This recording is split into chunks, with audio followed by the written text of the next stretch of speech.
Pull up a chair by the hearth. What is going on with this game? Oh my god! Oh my god! Oh no! That's crazy. Unbelievable.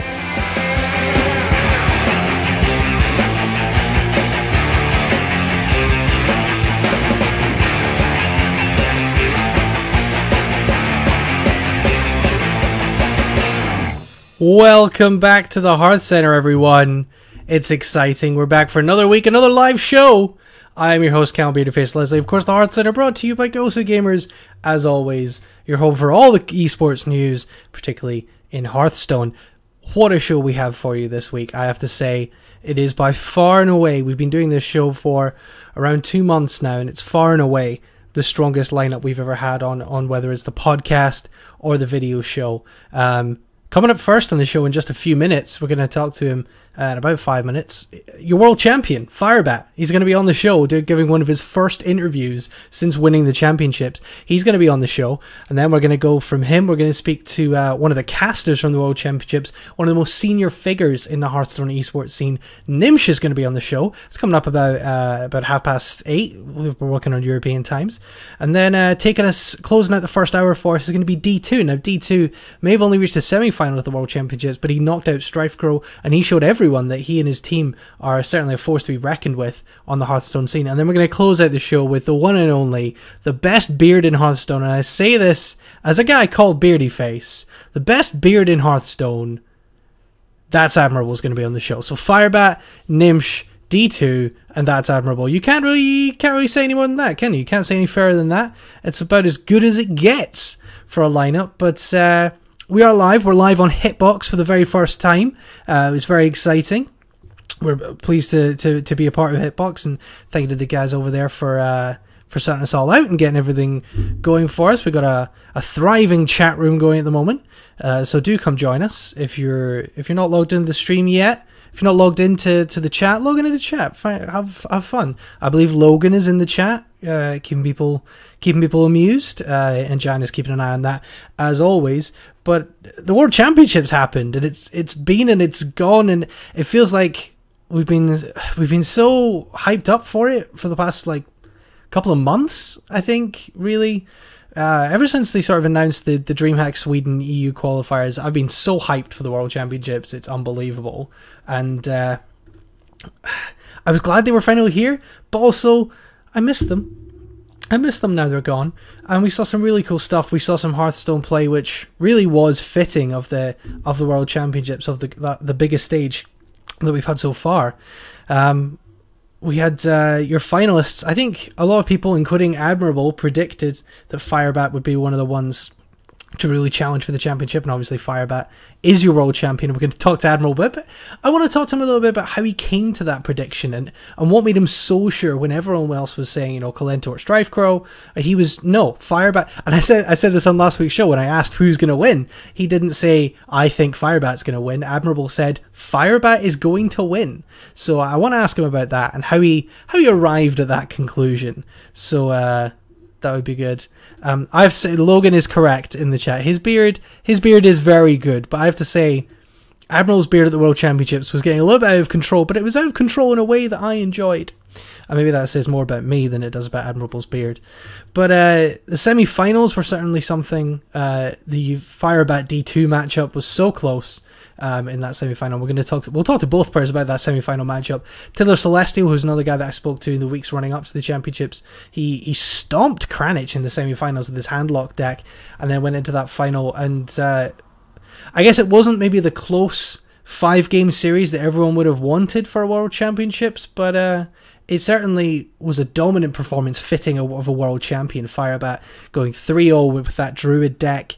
We're going to talk to him a little bit about that, because that wasn't a deck that he'd used very much in the tournament so far. I think it was only something like 2-2 or 3-2 in terms of games he'd played it in. So it wasn't a particularly successful deck for him. It wasn't his most popular deck going throughout the tournament, but he just absolutely crushed the final with it and takes home the $100,000 and takes home the big trophy as well. And you know what? Why don't we just call him up right now and see if we can get the world champion on the show right now. Let's give it a go. We'll see if he's ready for us. It's the wonders of the live show. We have to try and speculatively phone people like, oh, we're gonna... No, is he not answering? He might not be answering right now. Say this, the wonders of live internet television, everyone. Well, we'll keep trying on that, and we'll see if we can get hold of Firebat to come on the show right now. But wow, what a World Championships. I want to hear from you guys in the chat and on Twitter. Use the hashtag HearthCenter, give me a tweet. Let me know what your favorite moment of the World Championships was, maybe who surprised you. Just give me your thoughts all over on the tournament, on what was the biggest tournament to date. And I believe we do now have the world champion here. What's up? Firebat, how are you? Good. We How are you? don't quite have you on camera yet, but that's fine. We'll roll with it. Oh. That's Let me fine. turn on the video. There we go. There we go. Wow, it was a little bit yellow there. I don't know if you can see the stream, but above you it says on the show, World Champion Firebat. How does that feel? Feels like $100,000, man. Feels pretty good. What has life been like for you the past few days? Because you obviously got back from Anaheim on Sunday or Monday, and just everything settling in, and getting back to kind of life as it was. It's been really chaotic. Been a lot of people like talking about stuff, a lot of like upcoming events and stuff, and preparing for all that, and sort of trying to figure out what I want to do with my life, like how much I want to pursue this gaming thing, and how much I want to just go back to like working a normal job and stuff. And this is like the dream, so I really want to pursue it.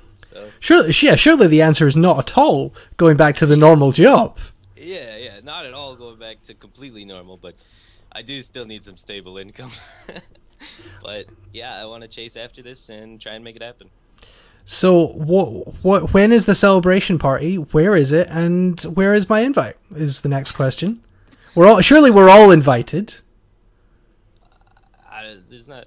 Well, there's like some party thing that happened at after BlizzCon, but I don't know. I slept through that, so it's all back to business now.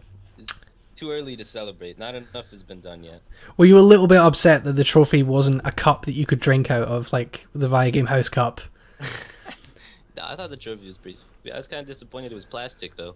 Was it? Like, yeah, I thought it was gonna be like glass or something fancy, and it was like plastic, and I was like, oh, but I mean, how sad can you really be when you just won $100,000? So I was still pretty happy. Like... that is true. And what did it feel like having that presented to you by Mike Morheim? It was awesome. I didn't know who he was in the beginning, but I figured out who he was eventually, and like that's really sweet. Like he's like a hero to a lot of people, and supposed to be like one of the coolest CEOs like ever. So yeah, it's like amazing. So many different amazing experiences all happening at once. Just like a lot to take in. Definitely. Well, let's talk a little bit about those games, because obviously you had a reasonably long road to the final. I don't know if you can perhaps move your microphone a little bit closer, because people are complaining you're a bit quiet. Is that better? Just as loud as you can. I don't know what it is. We've done a couple of these live shows now, and everyone's quiet, and I don't understand it. I've tried my best, but we'll just be just shout every answer. Basically, is what we want. Alright, cool. So I want to talk a little bit about the particularly the semi-finals and the final match itself. That semi-final was one of the hardest games I think you'd had in terms of being back and forth over the series against D2. How did you feel about that semi-final match and D2 as an opponent, and that game to come down so closely? The ban phase for me usually was like really easy to read, and I always like knew what they were gonna ban and then banned correctly like throughout the entire tournament. But then D2 threw like a curveball at me and banned Druid, which I did not expect to happen like at all. And Druid was kind of like my ace in the hole against his lineup, as you saw like when I played against Tiddler, who had a very similar lineup to D2, and then the Druid just like wrecked him. So that was pretty scary going into it in the beginning, but then I figured he was going to lead Priest, so I got the Rogue to line up with it, and then I wanted to just make it so the Zoo deck would hit the Warrior deck. So then we just traded games back and forth, and my lineup went exactly as I wanted it to against his, and the Zoo versus Warrior is only like 60-65 in my favor, so it was a little sketchy at the end, but So it went according to plan, and we had favorable lineups all the way through, and able to just grind it out in the long game. So Yeah, sweet. that Druid ban did definitely. I mean, it took me by surprise. I think it took most people by surprise. Yeah, it was really good on his part. Yeah, I guess we saw in the final exactly why it was a good decision. Yeah. Because that Druid deck just kind of destroyed and kind of cut through the middle of the meta game, as it were.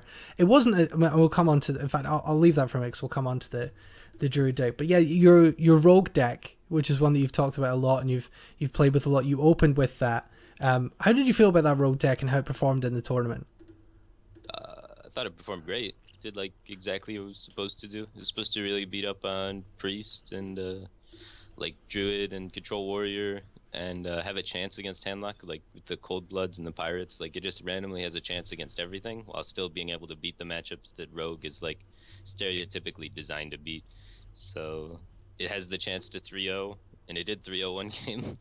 So I feel like maybe it's not the most consistent version of Rogue, but with a tournament of that length, you can't bring decks that go for pure consistency. You also need a bit of power in them too, so that when your opponents do know exactly what your lineup is, they can't just be like, oh, this deck is going to consistently perform in this way, so let's just do this and beat it. Like, it has a little bit of a surprise factor, and a lot of people aren't used to the burst combos that are in that deck. And the burst combos, like, require a lot of cards, so you can't play around them too early, but you have to be aware of them. So if you play around them like as early as you would play around Leroy Shadow Step pre-nerf, then you're going to lose because you're just playing inefficiently to play around the burst. But if you don't play around them at all throughout the entire game, at some point you're just going to get killed by it. So it's sort of a deck that a lot of people weren't very familiar with, and I think that played a lot to my advantage because a lot of people like taunted up too early and wasted their taunts like preemptively, then didn't have them for when I actually had the burst combo. And that last game obviously was the Zoo against the Warrior match.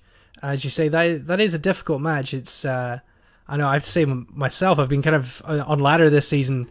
I was burnt out on Zoo and was coming in, wasn't doing as well with it as I had in previous seasons, so went to Control Warrior, and I've actually surprised myself how good that matchup is. A lot of people would think Control Warrior is slow, Zoo is fast, therefore Zoo's going to overwhelm it, but really in that final game, if he'd drawn a Brawl, you would have been kind of screwed. Yeah, I was trying to play around Brawl with like the Death Rattles all game until turn 9. And then turn 9 I was like, alright, I got all these Death Rattles here. Now if I save all the Death Rattles, I play around Brawl. And then, because he kills everything and then they all come back to life, and then I'm okay.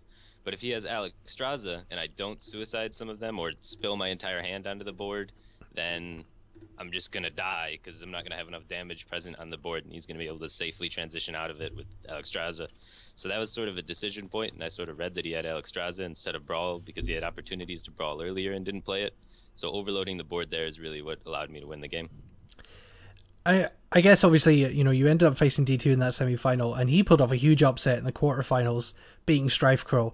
Be honest, how much were you thinking mentally in your head, okay, I've got to prepare for Strifecrow in the semi-finals? I mean, I was preparing for both of them, but definitely I was more like worried that Strifecrow was going to get through. But I mean, D2 has recently won some other tournaments, and he's been performing really well, and he's been like a real underdog, and a lot of people have been like giving him some shit here and there because he missed the lethals back in New York or whatever. But like, he's been consistently winning a lot of things, so he was definitely still in my mind, even though I was more worried about Strifecrow. And he certainly impressed you when it got to it. But let's talk about that final. Many people were hoping for a back and forth 5-game slugfest, maybe coming down to a final draw. But really, it was a relatively easy match for you. You came down to the Druid. You won 3-0 against the Druid Mirror, and then the Priest and the Handlock, which came out right at the end. How did you feel about that game going into it? In that, you talk so much about the bans and pick phase, so talk us through your logic going into that bans and pick phase. I didn't think he would ban Druid, and I just banned the only deck that Druid couldn't consistently beat, which was his Hunter. Hunter's like pretty strong against most of my lineup except for my Warlock, and I figured he was going to try and ban my Warlock and try and 3-0 me with Hunter, which is what he ended up doing. And so I banned off his Hunter, and he banned off my Warlock, so that kind of screws up his plan. Then the Druid is pretty much favored in the mirror because it doesn't run the Haunted Creepers that a lot of other Druid decks run, which is really only a ladder tech that people run in those sort of fast Druid decks to help them beat up on the Hunters. So they don't really help in any other matchup except maybe like the Zoo matchup. So I cut a bit of the low curve on that by taking out the Haunted Creepers and then just substituting in one Sun Creeper to one Big Game Hunter, which improves my Control Warrior matchup a lot, improves my Handlock matchup a lot, improves my Druid Mirror matchup a lot, and the Priest matchup a lot. Like, all of those matchups get improved a lot by just cutting Haunted Creeper because it's such a low impact card when you don't have things to buff it and there's no, 1 health minions for it to trade off with. And then I only run 1 Force of Nature, which helps a lot in the Druid Mirror, because Force of Nature really just 1-for-1s with Harvest Golem or 1-for-1s with Yeti. It's pretty low impact unless you're reaching for a kill with it, and it's really Junior is all about the tempo and the setup early game. So I felt like that deck list, especially going into that matchup, was favored against all 3 of his decks. Logan is saying in the chat that he called Creepers being shit in Druid long ago, and I guess when it comes to Druid, we kind of have to take Logan's word for these things. That Druid deck's very interesting in that it does, as you say, cut a lot of the tech that people expect from a Druid deck. Those Haunted Creepers, the Harvest Golems aren't in that deck at all. Was it kind of, are you building these decks with a view to, well, because if you can build it from matchups against classes, but you do have to think about the mirror match, and it's something. Again, when I was thinking about the Control Warrior, when I was looking at it over the past couple of days, one of the cards that I cut to make room for something else was Alexstrasza, and then that completely screwed me up in a Warrior Mirror match because that's a card which was really important in that matchup. So how are you building these decks with that in mind? I just wanted to build decks that had that could answer. There were 2 answers to every other deck in standard environment that I was expecting. So Druid was something that I was expecting to be fairly common. So I wanted my Druid to be able to win the Druid Mirror, and it had 100% win rate throughout the tournament. So that was pretty good. And then same with the Rogue deck. I expected there to be a lot of Rogues, especially like Malagos Rogue and the Violet Teacher Rogue. So with my Rogue deck, I really wanted to be able to beat the Rogue Mirror, and having the Cold Bloods and the Pirate to activate the Cold Bloods, even if you had nothing on board, is just so much help in out damaging your opponent in a Rogue Mirror. So yeah, the mirror is definitely something should be considered because it's one of the decks that's going to be in the environment, and one of the best ways to beat it is a faster version or a little bit slower version if it's a more control-y deck of the same exact deck is always just going to beat the other version of it. Well, it came down to that final game with you 2-0 ahead, and all he had left was his handlock. However, the handlock for Tiddler had 3-0'd in the semi-finals, so it certainly wasn't out of it. That matchup did end up being fairly close in what it came down to. It ended up a little bit like Noah's Ark for you down there because you were putting up pair of Spectral Knights and then pair of Swipes. All your cards were coming in pairs, and it was very odd. I don't know why that was, but that game was pretty close. And what does it take for you as a player not to get agitated when you're sitting at 2-0 up in the World Championship final thinking, I'm 1 game of Hearthstone away from $100,000? I was very confident going into that game because a Druid deck's got the Big Game Hunter, and it's the fast Druid deck already, so it's already favored. And then in the beginning, I had a Keeper off the mulligan, and then he played a Twilight Jake, and then that tempo swing basically carried me for the rest of the game, and I felt confident all the way. When Sylvanas hit, I got a little bit worried because he was able to taunt up with Sylvanas, and I didn't have an answer for it because I used both the Keepers super early. But I had some minions on board, and I was able to use Roar to completely stabilize the board there, which was actually really, really solid. That was the other pair I was thinking of, was when the pair of Twilight Drakes came out right at the start, and then the pair of Keepers came out right at the start. Yeah, that was really good for me.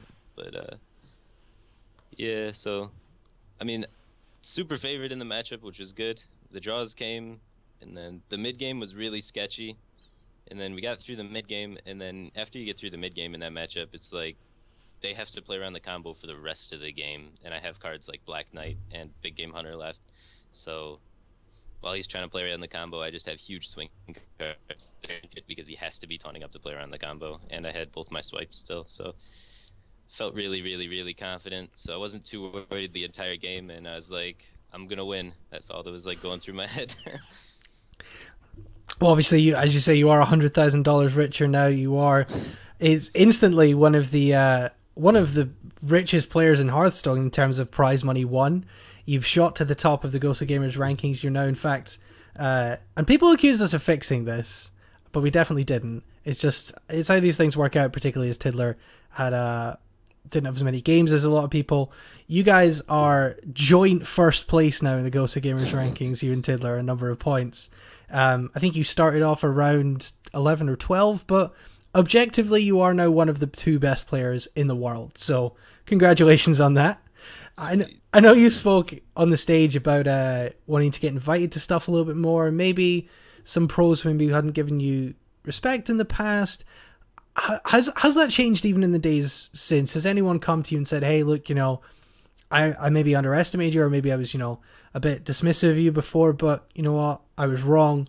I'm sorry. Has that happened at all? No, no one's apologized. You kidding me? This is video games. No one's that mature. Well, I was trying to be optimistic.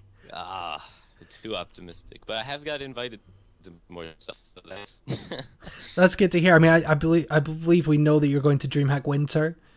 Yeah. Are there any other tournaments coming up you can tell us about?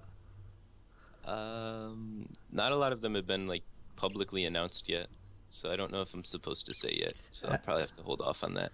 as is with Hearthstone, we'll find out, I'm sure, a good few hours before the tournament starts. Yeah, as is the way with these things. Well, let's talk a little bit about Team Archon, because that happened. I felt a little bit vindicated because I said in the run up to the World Championships, Firebat's going to get picked up by somebody before that opening weekend so that he can advertise the team on what's going to be the most popular event for Hearthstone so far. I said it, and it may have been right up until the last minute, but you did get signed. You're now in Amaz's Team Archon.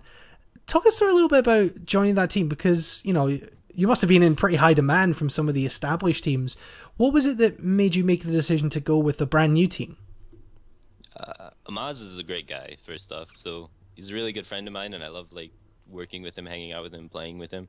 And then compared to a lot of the other teams, he has a huge broad vision, and he really works towards his goals and his vision of what a team could possibly be.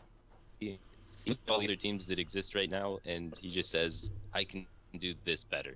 And that's just amazing to me, and that's what I my whole message that I stand behind is always improving and trying to work harder and keep building on what already exists and do everything better. And Amaz is just all about that, so it seemed like a really good fit for me to join his team and try and improve on the ways and the systems that are already in place in esports, and try and expand not just the Hearthstone scene, but esports as a whole, and really just wide, broad, huge perspective goals for the future. And it's something that I really want to be a part of, because we have a bunch of passionate people working on Archon, and hopefully can do something amazing. I mean, I know there's going to be a website coming and a big tournament to launch the team. Obviously, it's a brand new team, but you talked a little bit about, I think, at the opening weekend, about the new team and about looking at what Templestorm had done in being one of the few teams that was a specifically Hearthstone esports team. Obviously, yourselves are now a team like that. Other franchises like Cloud9 and things like that are involved in Hearthstone, but you're an exclusively Hearthstone team. And looking at what Templestorm had done and wanting to build on it, can you just tell us a little bit about that? Well, with the guides and all that, we wanted to do something similar to that, but we don't want to have to pay for content or whatever. We want to have everything be free and a free-flowing community, and provide as much information as we can, and help everybody get better, and help advance the game as a whole and the community as a whole, and try and bring people together around the game and make esports something that everybody can get involved in. For sure. So. It's really exciting to have a new team come into the scene and just kind of burst on and be like, bam, we've got 2 of the best players in the world. What's up, guys? It's I mean, you're one of the few teams in the world to have multiple players in our top 20 global rankings. So it's, do you feel like you guys are a top team straight off the bat? Yeah, for sure. Of course we're going to feel like we're a top team. We just won the world championship. But, yeah, we want to be competitive, of course, and we want to have the best players, and we want to be the best. That's the goal. So we're going to keep working towards that, and if for some reason we aren't the best, we're going to train harder, work harder, and become the best. So I know Definitely. one of the other big aspects of Archon and of your plan for what you want to do is streaming more and getting into more of a schedule. Can you tell us a little bit about your streaming plans? I plan to stream every single day from 4 p.m. Eastern till 8 p.m. Eastern. Except I'm gonna take weekends off and only do like tournaments a week. So I need a break sometime. But yeah, so it should be 4 hours every single day at twitch.tv/hero_Firebat. Excellent. And do you want to tell everybody where they can get in touch with Team Archon or in touch with you on social media? Yeah, on Twitter you can follow Archon Amaz, or you can follow me, and I'm gonna be Archon Firebat eventually. But right now I'm twitter.com/hero_Firebat because somebody else has Archon Firebat. They sniped my Twitter name. Or there is a what looks like a mothballed Call of Duty esports team called Archon, but I don't think they're important enough. I think you can just ignore them. Alright. Well, Firebat, thank you so much for coming on the show. We really appreciate it. Obviously, being world champion, I'm sure there's a lot of demands on your time at this point, but it's good to have you back on the show, and we wish you the best of luck. Thanks, appreciate it. Well, that was your world champion, everybody, Firebat, on the show, and we're gonna come up with our next guest very quickly because it's a stacked show. We gotta run into these things, but somebody just asked me to ask as I hung up. Can I ask him why he chose Zoo over Handlock? I think he's talked about that, and it's been talked about elsewhere that it was a lot to do with the meta of the tournament, and the fact that it was a best of 5 meant that aggro decks were more likely to win against control, and it, as Logan says, it does have the best matchups as well. That's definitely important. Listen, we're going to take a quick ad break, and then we're going to come back in a couple of minutes, and we're going to talk to Gnimsh. She's going to be here. It's going to be great. I'm going to talk to him about the World Championships, and about, as a guy who's been around in Hearthstone eSports since pretty much the beginning, we're going to talk to him about where we go next from here. Don't go anywhere. We're going to be right back on the HearthCenter.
Welcome back to the HearthCenter. Thank you very much for bearing with us. We're back. We just spoke to Firebat, the world champion, and we're going straight into our next interview because there ain't no time to be wasted here on the HearthCenter because it's such a big week, such a big stacked lineup, and here he is. Gnimsh is on the show. Let me see if I can get that right. There we go. I pressed the right button this time. And it's going to say World Champion Firebat for a second above his name, but that's not who he is. It is Gnimsh, Cloud9 team captain, stalwarts of the Hearthstone eSports scene. Thank you very much for joining us for the very first time on the HearthCenter. Oh, it's a pleasure. Thank you for having me. It is, in fact, our pleasure to have you here. Gnimsh, first of all, how are you? You were in Anaheim this weekend. How was the trip back? How are you feeling? Oh, it was amazing. I mean, the trip back was very cool. I was returning with Kalaris and Apollo, so I wasn't alone. We had we're hanging out at the airport, and then we were just flying. Then 12 hours flight. I'm pretty much accustomed to those long flights. You know, I just sleep to avoid jet lag and read books. So my trip back was pretty cool. Perfect. And as you say, the trip was amazing. How was BlizzCon for you overall? Oh, it was just mind-blowing. I mean, it was my first BlizzCon, and I was watching the previous ones on the virtual ticket, so this was the first live BlizzCon I was actually attending, and I had a lot of fun. I mean, the first day I was mostly doing Hearthstone, so we had awesome matches, and I was hanging out with the players, and I was just casting the games. But the next game, the next day, I was able to try a bit of BlizzCon, so I was able to play Overwatch, I was able to try GVG, and Heroes of the Storm, so I was able to experience a bit of the actual BlizzCon and everything, all things Blizzard. So yeah, I was super excited about the experience, and it was amazing. Great. And you were there casting the tournament, but you were also there with two dogs in the fight, as it were, with StrifeCro and Kalento as Cloud9 team captain. Let's start there because it didn't perhaps go to plan for your guys. Obviously, they met in the group stages and StrifeCro came out on top, but being in the opposite brackets, obviously you were probably pulling for a Kalento StrifeCro final and a guaranteed Cloud9 world champion. But, they both got to the quarterfinals and lost out to underdogs. How did you feel about the team performance? Well, I was pretty happy after the first weekend where StrifeCro advanced to the top 8, and then Kalento had to win versus Run and Gun, and then we had that match. So I was really happy for them to advance to top 8 and to survive the group of death. Just two guys from Cloud9 going out of the group to the top 8. I was really thinking we have a chance for a Cloud9 world champion. But I understood the fact that Hearthstone is all about long term, and short term you can lose. Kalento did a couple of misplays. StrifeCro had a bit of bad luck, and it happens. I mean, those guys. I was rooting actually for those two and Firebat. I felt like they have the best chance to become the world champion. So my predictions were totally wrong. But definitely I'm happy and sad because I'm happy that they made top 8. I'm sad because they got eliminated. But overall, I'm really happy about Cloud9's performance at the World Champs. We had 2 people who qualified, and they are still on the team, and they will continue improving. So for the next year, I'm just keeping my fingers crossed, and maybe you will have more people in the top 16 and maybe a Cloud9 world champion at some point. I mean, by the law of averages, by number of players on the team, surely Cloud9 has to have the best chance of any team of winning any one tournament, because obviously you guys have very recently added Tides of Time to your roster. You've got the biggest team in Hearthstone. Talk us through a little bit about how Tides of Time came to join the team and how you feel about the lineup, and maybe if it's if there's too many cooks, as it were, or whether or not iron sharpens iron. Well, I'm really happy about the lineup right now. Tides of Time joining our team was that was a bit sudden, but because he was partying with Temple Storm, and he was talking to us at the same time as well. But I'm really happy about Tides joining because we're hanging out at all the parties after the tournaments and at the tournaments as well. And Tides is a great guy, as most people know. I think he fits our profile. He always wanted to join Cloud9, and but he was with Tempo Storm out of loyalty and because they were friends. But at some point he decided to change the teams, and I was happy to accept him because we had like Hafu retired a bit from constructed play. She is our arena queen. She is one of the best players in the world playing arenas. She's also one of the better constructed players, but she didn't have time to actually put that much effort into tournaments and preparing for tournaments. So she's a bit retired from the like tournaments, but she definitely is a very valuable asset on the team. But saying that, we had Strife Crew from the US and four Colento, Ecop, and me. So 3 people from Europe. And we had problem with testing with Strife Crow because of the time zone. So when Tides joined the team, he started testing with Strife Crow the same day, and I was really happy to see like I have both players from the same time zone so that they can play test all the time. Because like Europe and NA, we have a couple of hours that overlap, but still, Strife Crow to test at like 2 a.m. in the night, and then me and Ecop were tired and we can't really play that much with him. So. I think right now the lineup is really great. Like we have 3 people from Europe, two people from NA who play constructed. Hafu still plays constructed with us from time to time, but this is a really strong roster, and yeah, I'm excited for the future. I think it'd be hard for anyone to argue that it's not the strongest roster in the sport on paper, purely just by number of players going out and winning things. You're always solid in tournaments. ACOP has a good couple of tournament performances to his name, and Strifecrow, Colento, and Tides, 3 of the most successful players in the sport so far. It definitely would be hard to say anything other than Clyde. And there is ACOP popping up in the chat just as we mention him. It's almost as if we spoke his name and he appeared.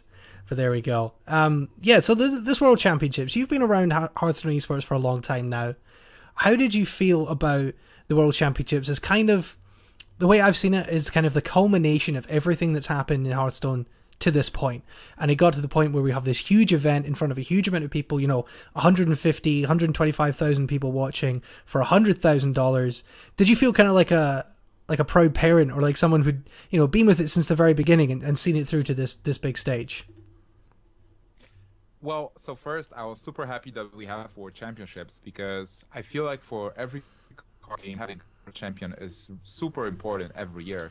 And especially for Hearthstone, when Hearthstone was released in April, like we felt like Hearthstone is around for a longer time, because a lot of people play beta, a lot of people like followed Hearthstone after release. They even played on Cockatrice, like which was the software that allowed you to play Hearthstone even before the beta was out. So we felt like Hearthstone's out for a long time. That's why the World Champion was really needed. And the Innkeeper's Invitational that was held last year, that Artosis won, wasn't really a World Championships. I mean, it was like the first tournament to try things out, and it's great that Artosis was the one to take it. I'm marking him like the first big winner. But still, the World we have now a World Champion, and I think like that no matter how the World Championships were organized was also great, because you could qualify for constantly proving yourself every month. There was a lot of tournaments, so you had to go through all those qualifiers. First qualify for the qualifier, then win the qualifier, the online one, then actually qualify from the offline qualifier, and then you had the top 16 people from all around the world, and the finals, like the stage, the setup, everything was so amazing. I mean, I even really like the format with the bans and best of fives, a quick series, no change of the format, so that the players could feel comfortable, and also the GSL with double elimination. I think that was really good, and it proved that and Firebat is our world champion. Firebat, one of the most consistent players in the world. Like, he qualified through winning all those seasons, so it only shows that the format and everything was really good, because the guy who won is not a random guy from just that we don't know about. Like, he is the guy who was consistently winning and improving himself through all those months, and he just became a world champion, so it's not random at all. For sure, and he qualified as one of the top seeds in NA. He was one of the top 2 who got to bypass that 128-man Swiss that I'm pretty sure you still have nightmares about. I know a lot of players do. That first BlizzCon the online portion of the BlizzCon qualifiers. And in the final, he went up against Tiddler Celestial, who I think impressed a lot of people throughout the tournament as well. The top Chinese qualifier, he went undefeated, I think 9-0 in the Chinese qualifiers and games. He came through his semi-final 3-0 as well. He impressed a lot of people, and I feel like a lot of people maybe, you know, people who watch the Hearthstone scene a lot, like you and like myself, maybe knew how good Tiddler Celestial was, but to a lot of players who maybe only followed the NA scene, it really maybe made them sit up and take notice a little bit of the Asian scene. What did you think about the performance of Tiddler and the other Chinese players?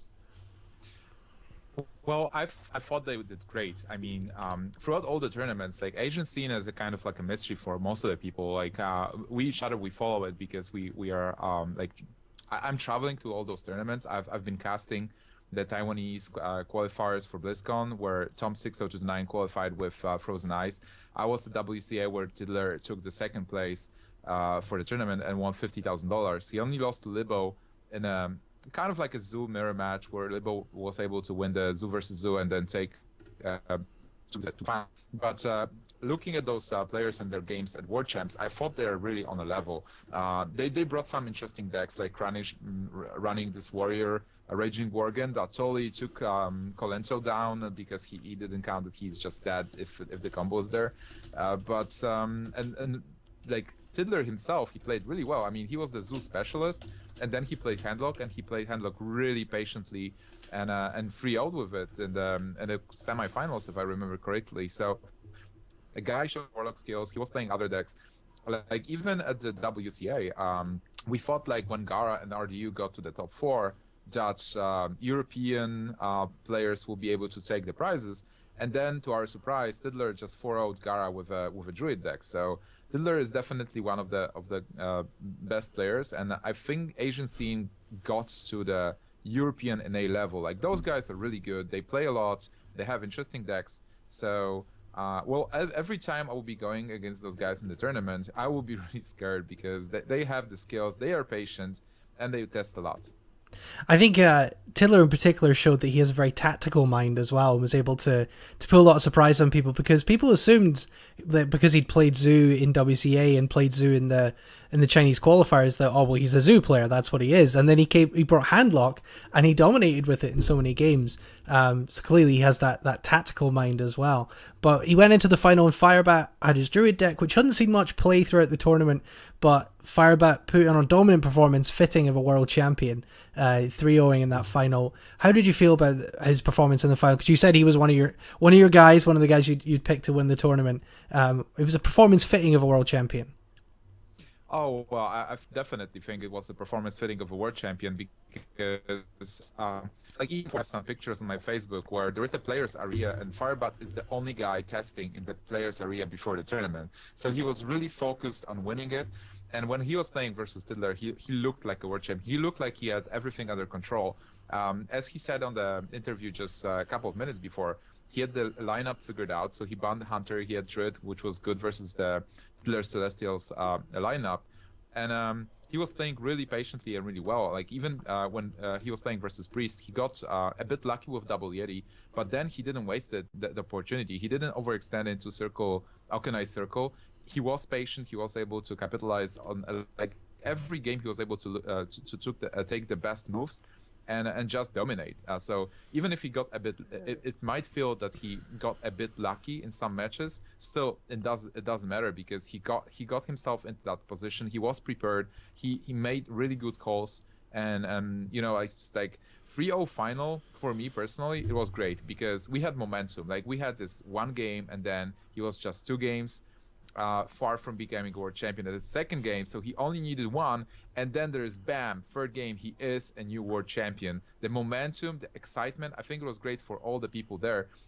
Like maybe we were a bit disappointed that we didn't have more of a back and forth, but for everyone who was like outside of our Hearthstone circle, just, you know, tuning in for the finals, wanting to see who is the world champion, how the game runs, I think that was amazing because there was so much power behind that win that you can like get swept away with the with emotions and feelings, and you just want to play the game, just want to get that Druid and try it out yourself. Definitely. And the semi-final that I think a lot of people picked as maybe the game of the tournament, or certainly the game of the later stages, was Firebat and D2. A much closer matchup than anyone would have perhaps predicted. And even Firebat himself, who's a guy who prides himself on being so prepared for the bans and picks, he just said when we had him on that D2 caught him completely by surprise and kind of spoiled his plans by banning the Druid. What did you think of D2's performance in the tournament? And he may well be listening because we're about to speak to him next, so be kind. But he surprised a lot of people, and he had put on a very impressive performance, particularly as some people maybe wrote him off a little bit after the NA qualifiers. He had a few misplays. He maybe hasn't performed on the biggest stages how some people might have expected, but he really turned up to play at the World Championships.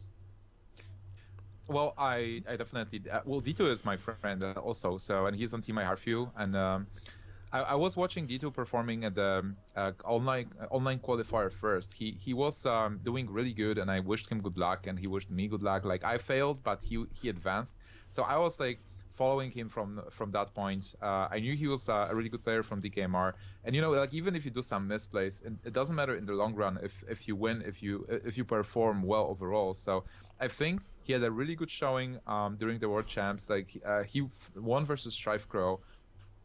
Most of his matches were actually pretty interesting, and a lot of good play. I loved, I think D2's games were one of the most matches overall were one of the most interesting matches in the tournament, because D2 was he was losing with his other decks than Warrior, and then when he was with his back to the wall, he was taking this Warrior and making a comeback, winning 2 games with Warrior from a difficult spot.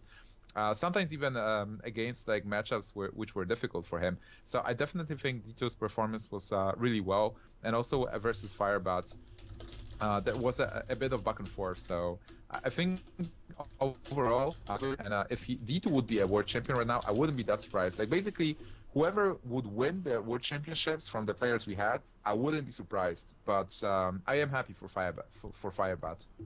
Definitely, whoever had come through that tournament and come through and beaten all those players would certainly have deserved it. I want to look to the future a little bit, because obviously, as I said, you're a guy who's been involved in the Hearthstone scene for so long. You've seen esports, the good and the bad. You've seen the highs of ESGN to the lows of that closing down, and seeing the scene kind of pick itself back up a little bit to these World Championships. Where do we go from here? Oh man, it's next month we have Observer Mode, we have GVG, and we have Android and iPhone. It's just, I think Hearthstone will explode next year. It's this year was just amazing. We started with the beta, and the game was just growing, getting audience. We are still the biggest, one of the biggest games on Twitch with regards to viewership. Game is still amazing to play, amazing to watch. New cards, 120 new cards. We have 300 something right now. So it will totally up everything that's going on. I saw some of those random new cards, and I just can't imagine how fun it will be to cast games with those goblins and gnomes. Even though I heard that the whole set is not that random as the cards that we actually saw presented on BlizzCon.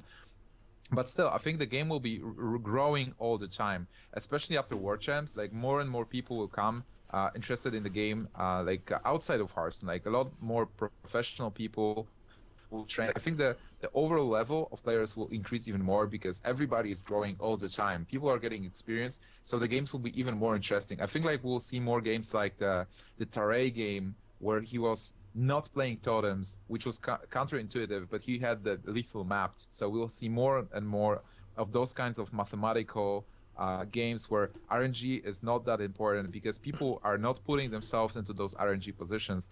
So that and esports will grow, the game will be better, we'll get more features, and I'm super excited for next year, because there will be so many good things coming.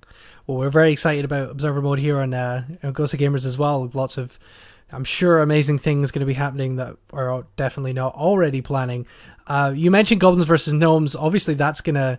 I mean, we saw how much Nax completely turned the meta on its head with cards like Sludge Belcher, cards like Lotheb, cards like Undertaker, which have just completely changed how these games play out, and now we're getting 4 times as many cards.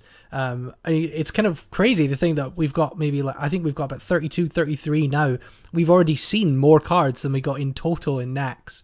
And there's so much more yet to come. But of what we've seen so far, is there anything that's really catching your eye as thinking this is what's going to be upsets the meta? Or maybe, as you said, because these are they put in maybe the more fun, the more gimmicky cards out to start with in this demo, there's going to be more cards to come. Is that maybe, you don't think these ones will affect competitive play too much? Well, I've seen a couple of cards that will definitely affect the competitive play. Like, there is this gnome. It's a goblin that when you play it, it deals 4 points of damage to random enemy minion. The bomb so lobber. It seems like there's a lot of people. Yeah, and also like the mech cards, they have a lot of cool synergies. So I definitely think there will be a lot of cool synergies and a lot of mix-up with those cards. Well, obviously my favorite card is the Leper Gnimsh creator. Like, you have this guy, and whenever something dies on your opponent's board, you summon a leper gnome. So, like a flavor card for myself to play. Definitely, it's just going to be little Gnimshes popping up all over the place. Are we going to see every Gnimsh tournament deck is going to have that in it? Surely, just by default, every deck you bring will be built around that. Oh, definitely, I will try it. It's like I was playing ETC when I was playing at the big tournaments. So right now I have a new card that I have to try. Definitely, we're looking forward to that. And just generally, Gnimsh, are there anything coming up you can tell us about? Any exciting tournaments or events or things like that you're going to be going to? Well, certainly, I will be playing. I'm not sure how much is announced, but I will be participating in Heroes of Cards next week. Oh, that's good to know, because we didn't know any of the players in that as yet. Oh man, so maybe don't spoil that. It starts on Monday. It's good to start knowing who's playing in it. I should be there unless they actually remove me because I spoiled it. And then there is DreamHack Winter. I will be there as well, but I have to conceal my role in this tournament.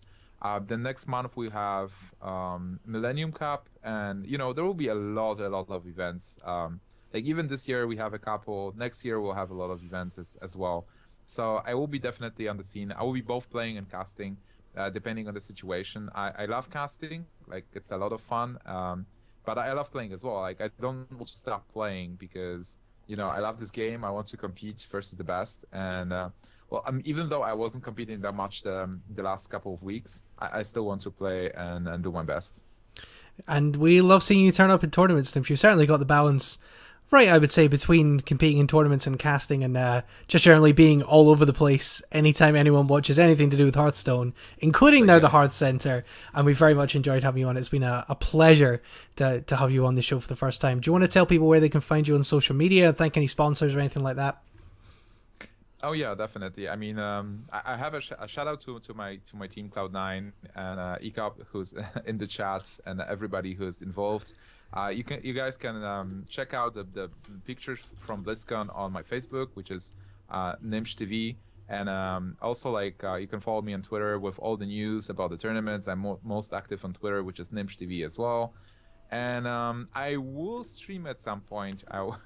I want to get back to streaming as soon as possible, but I still have to solve some real life issues. And after those are done, I will be streaming on Twitch, which is /Gnimsh. So yeah, basically those are my social medias. And yeah, thank you for having me. That's cool. It was fun. It was a pleasure to have you. As I say, Gnimsh, thank you very much for joining us on the show. As he fumbles for the hang up button. There we go. That was Gnimsh on the show. And I pressed the wrong button there. As I say, we're going to go straight into it. We have another guest coming straight up. I thought I had Skype sounds muted. That was awkward. Let's go straight into it, and we'll see if we can get our next guest lined up. And here he is. DTwo is on the HearthCenter, straight from one guest into another. DTwo, we can't quite see. Oh, there we go. Oh, we can see him now. I answered without the video. That's all right. DTwo, thank you so much for coming on the show once again. Another returning guest to the HearthCenter. But this time, coming off probably the biggest performance of your Hearthstone career to date at the World Championships. First of all, how are you doing and how are you feeling now you're home from BlizzCon? I'm feeling alright. I still like going over the Firebat games in my head to this day. So on that note, like, still haven't really gotten over it. But I mean, I'm happy with my performance up to that point. Obviously, you know, I can't really complain too much because I got a bit of luck to get to that point in the first place. So yeah, happy overall. Like, if you told me beforehand, if you like, would you accept a top 4 finish? I would be like, probably, you know, because I feel like I was pretty confident going in. But at the same time, you know, you want to win the tournament, so it's kind of like an like I don't know. There's a thing too, is that like the weird thing about tournament is that if you don't win, you feel like you're just like unfinished business, even though I did get far, you know. It's like if it was like a deal or no deal thing where I get like 4th place, it's like, well, that's one thing, but like every time you get to a certain point, you don't advance further, you feel like you could have done more. So I'm still kind of thinking about that, but you know, overall, you have to, like, if you think about the big picture, I feel decent about my performance, and you know, pretty relaxed. I'm at my mom's house now in Southern California. I'm not gonna go back to Japan for another 3 weeks, so.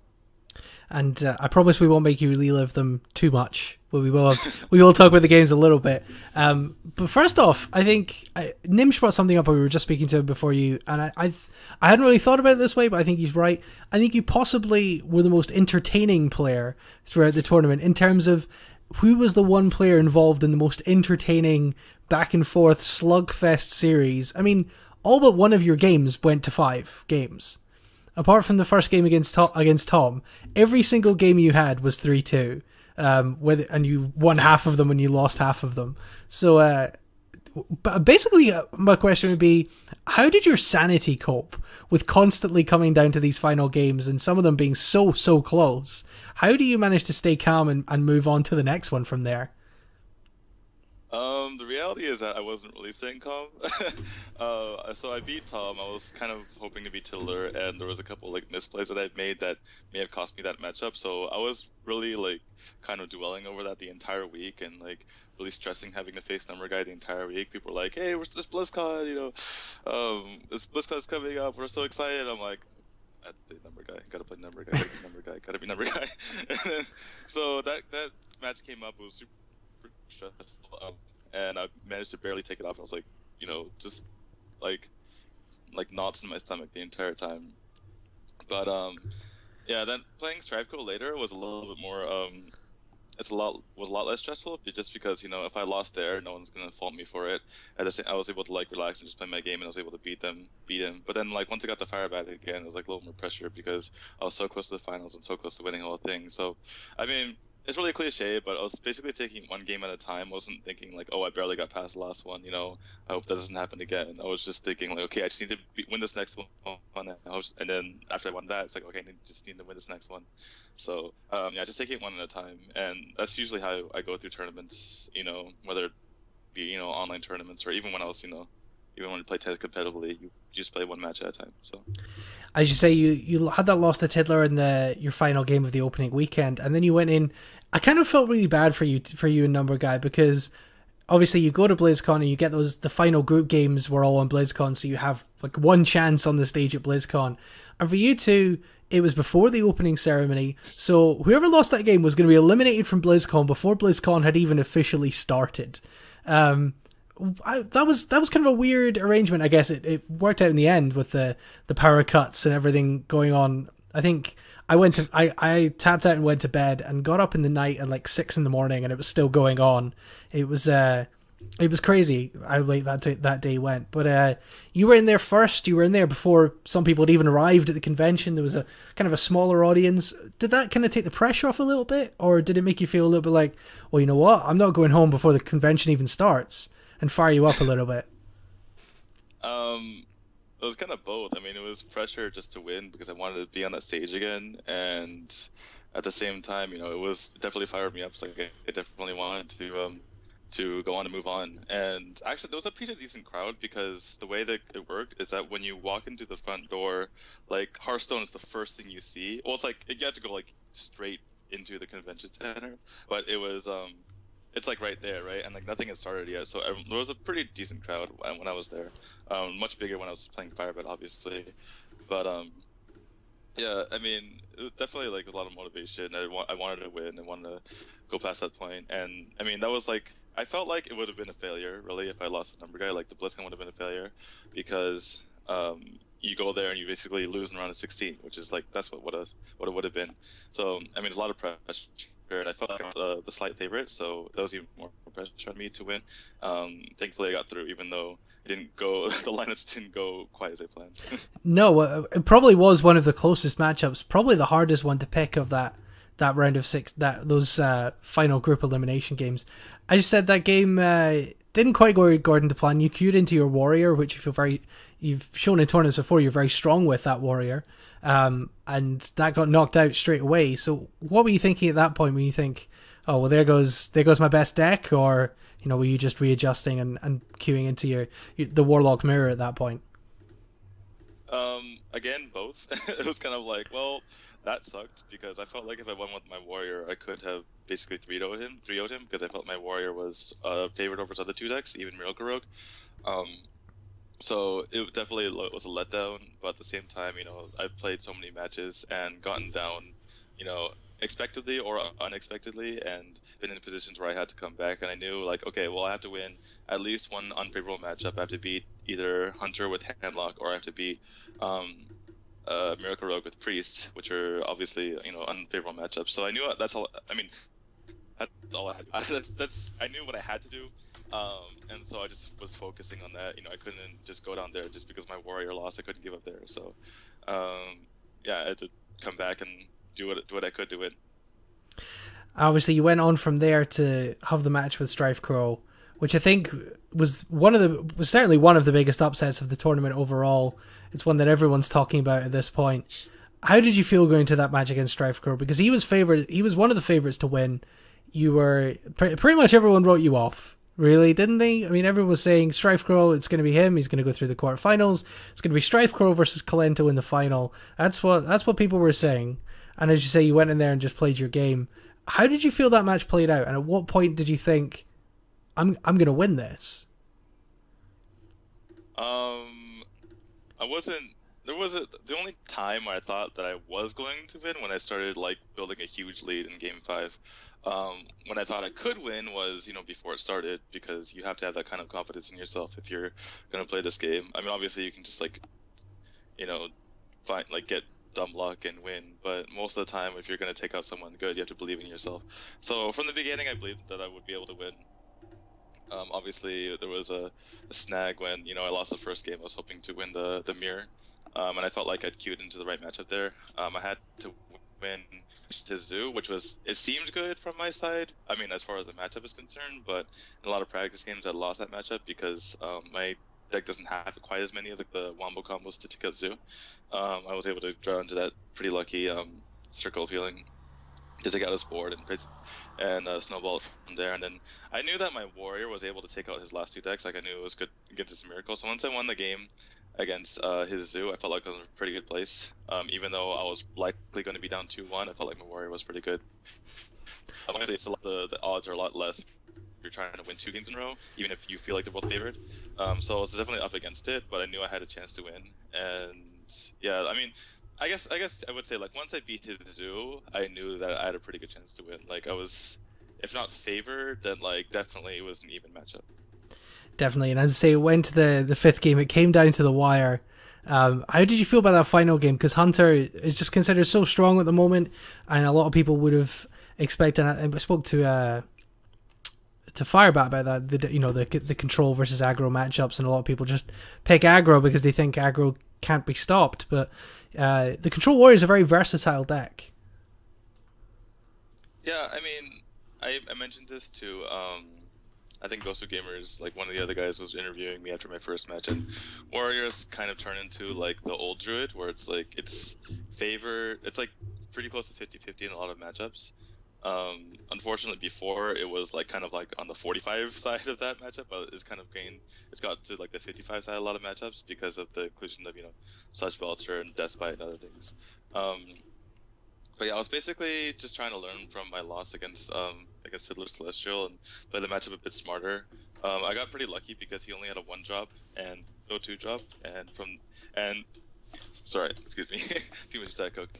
And after that, his animal companion came up, Leok, which was pretty big. So those two things together basically snowballed the game. I mean, there was definitely like a lot of times if both sides get good draws, it comes down to like the warrior barely surviving. But he got bad draws, and I got fairly decent draws. So it just basically snowballed from there.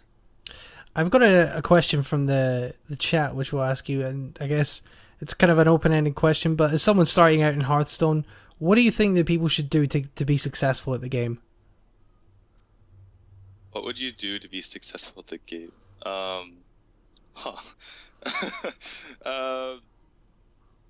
Read a lot of articles. No, it's read a lot of articles written by DTwo. They're very good. I have read a lot of articles that a lot of them have gone unseen.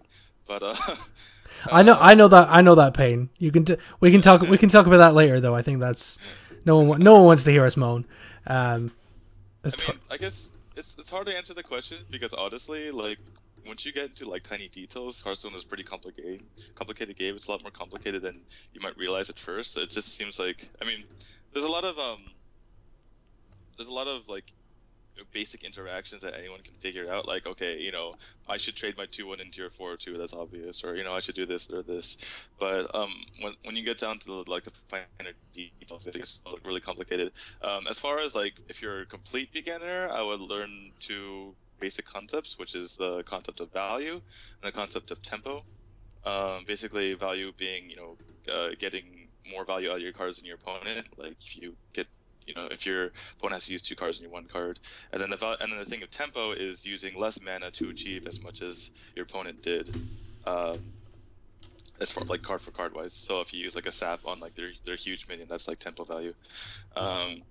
So yeah, learning those two concepts and like not mastering, but kind of getting the hang of the two concepts is probably the best way to really start getting better at Hearthstone. Well, let's jump back into the World Championships. Obviously, you then went into the semi-final against Firebat, who would go on to win the tournament, and you had another back and forth 3-2 5-game series where really if you'd drawn Brawl you would have won. It's as simple as that, isn't it? If you drawn or the Fiery War Axe, you were just so very close to winning that semi-final and going into the final. How did you feel about that series going back and forth? And I think the other thing I wanted to ask you about specifically, because we spoke to Firebat right at the top of the show, and he said that, and Firebat is a guy who obsesses over the bans and picks and believes so heavily that the bans and picks are what decides the game. You really threw him a curveball by banning his Druid, because that was a deck that was kind of his sleeper deck. And so talk us through a little bit about banning the Druid, because that surprised a lot of people. The Druid ban was the exact same ban that I did against Strifecrow, and it was the exact same logic, which is basically that every single one of my decks can beat Zoo. Like even though Zoo is a really scary deck, like all 3 of my decks can beat it, or all 3 except Hunter. But that got banned both times, which we were expecting because of their prior bans. Strifecrow less so, but we had a plan for that anyway. I didn't actually ban Strifecrow's Druid, but we banned the Shaman. Sorry, I'm getting like my matchups confused. I banned Number Guy's Druid. Yeah. The point is that there were like all 3 of those players had Zoo, and all three of my decks that other than Hunter can beat Zoo. It's not always over 50, but it's definitely better than the matchup that I have against Druid, which is not favored against my warrior. It basically gets crushed by Druid. It's like really really bad matchup. And like my handlock can deal with Druid, but it's not the best. And then it's not like ridiculously it's not ridiculously favored. And then you have the my priest, which is like if you get a start, you're really screwed. It's like it depends on their draws. So the Druid's a little more scary to me than Zoo was. And if you think about it, if the match played out the same exact way that it had, except replacing his Zoo with Druid, that I would have been pretty much screwed. Like there was no way my warrior was going to win the last match. I mean, it didn't win against the Zoo either, but it definitely had a chance in that matchup. Whereas against the Druid, it was just going to die. Well, before we run out of time here, I do want to ask you about the team changes. Obviously, you're now Team iHearthU rather than Team Don't Kick My Robot. Team Don't Kick My Robot acquired by iHearthU.com. Have those wonderful orange jerseys. It was kind of a surreal thing, and kind of I suppose the exemplification of how quickly things can move in esports. That Faramir was at DreamHack Bucharest in his DKMR jersey, like. I think he finished on the Saturday or maybe the Friday, and then on the Sunday of opening weekend, you were at BlizzCon in your iHearthU jersey just as quickly as that. Can you? I know that poach deals with that kind of thing, but can you tell us a little bit about the process of your team being acquired from your point of view, and how you feel about maybe your team you're going forward? So the process actually took a long time. I'm trying to remember, like, I think we were talking about it like, even before the New York qualifiers. We just weren't allowed to like talk about it like outside to anyone. And so like basically those like they were thinking about getting the jerseys made and sent out for a long time. So that process was going on for a long time, and they figured that they had to get it done before BlizzCon because it's obviously such a big event and the publicity would be big from that. So yeah, that went for actually a really long time.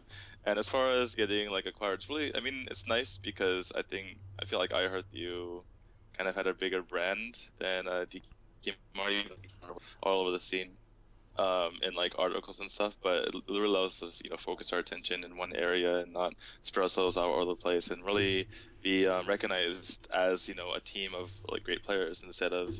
I feel like we kind of I wouldn't say pigeonhole, but we got like labeled a little bit as people who they get content and they get stuff out and they write articles. Whereas I think first and foremost, I really feel like we want to be recognized as a formidable team. Definitely. DTwo, thank you so much for taking the time to come on the show. Do you want to tell people, once again for the second time on the HearthCenter, where they can find all your social media, your stream, and thank your new sponsors as well? Absolutely. So actually, yeah, since my Twitter changed since last time, so it's at IHU_D2, all letters. And then my Twitch, I'm like thinking about changing because it's a little bit confusing, but I'll let you people know if I change my Twitch. Right now, at the moment, it's twitch.tv/IMD2. That's 4 characters, the last one being a number.